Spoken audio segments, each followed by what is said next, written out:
દહેગામના રસ્તા ઉપર વરસાદી પાણી ઉભરાતા રાહદારીઓ હેરાન।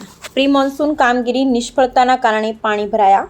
દહેગામમાં સામાન્ય વરસાદ પડતા નગરપાલિકાના નીચાણવાળા વિસ્તારમાં વરસાદી પાણી ભરાતા દહેગામ પૂર્ણિમા હાઈસ્કૂલના જાહેર રસ્તા પર અને શાળાના પટાંગણમાં વરસાદી પાણી ભરાયા હતા।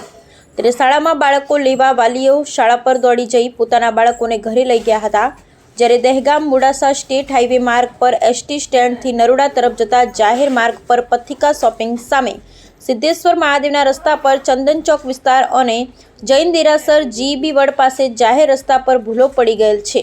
રખિયાલ રોડ પર આવેલ સરસ્વતી સોસાયટીમાં નીચાણવાળા વિસ્તારમાં વરસાદી પાણી ભરાતા પાણીનો નિકાલ કરવા પાલિકાના સેનેટરી ઇન્સ્પેક્ટર એસઆઈ રાજેશભાઈ ચુનારા ખડે પગે ઊભા રહી ચંદન ચોક સિદ્ધેશ્વર મહાદેવ ચેતના હોટલ પાસેના અંડરગ્રાઉન્ડ ગટરની સાફ સફાઈ કરતા તમામ સ્થળોએ વરસાદી પાણીનો નિકાલ કરી દેતા વરસાદી પાણી ઉતરી ગયા જતા દહેગામના નગરજનો અને દહેગામના વ્યાપારીગણે આરોગ્ય વિભાગના અધિકારી સેનેટરી ઇન્સ્પેક્ટર એસઆઈનો આભાર માન્યો હતો।